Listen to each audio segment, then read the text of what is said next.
He was the basis for the controversial book, Uncle Tom's Cabin, but few Marylanders know about the history of Josiah Henson, who had connections to Prince George's, Montgomery, and Charles counties. Now the story of the escaped slave and abolitionist is coming to light as his birthplace is uncovered. Patricia Villone is in Plata, where the historic site was unveiled today to the public.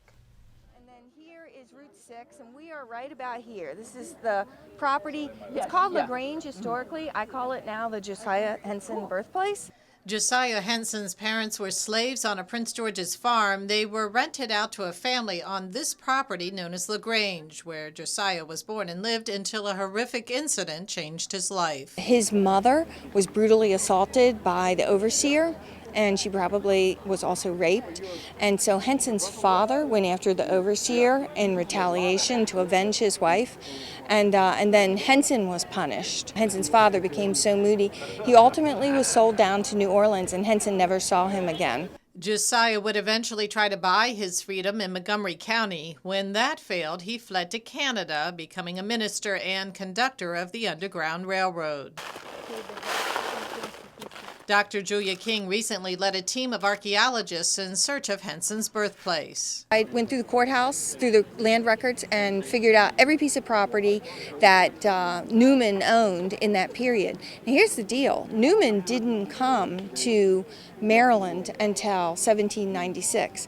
So even though Henson remembers being born in 1789, we think because there are no birth records, this is an oral history, that he was off by a few years. Back beyond that distant tree line there is where archaeologists excavated what's believed to be the original slave quarters of this property. This is one of the original bricks found at the location. Historians are marveling at the find, which was open to the public today for the first time. So we found a couple of artifacts using STP or shovel test pits. We found things like this white salt glazed stoneware, which is from 1720 to 1770, telling us that people were here in that time period. We've also found things like this button.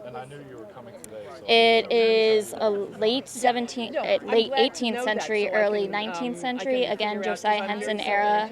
Henson is well renowned in Canada, even earning his likeness on a stamp. But those who walk the land of his birth are just beginning to learn about his history. So Harriet Beecher wrote Uncle Tom's Cabin, and it said that Uncle Tom, the inspiration for Uncle Tom, was Josiah Henson. So many people know Josiah Henson because of that. People don't know that he did so much more than what she wrote about. He actually decided that he was going to go away and run away into his freedom, and he ran off into Ontario and started a whole community for free slaves and served as their leader, and that's such an important thing.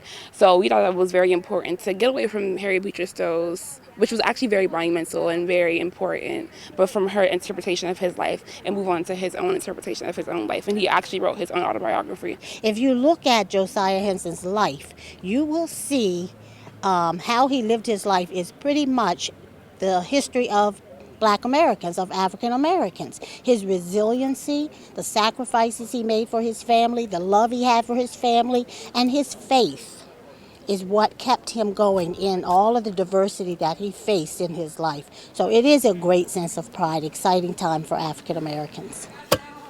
From La Plata, Patricia Villone, CTV News.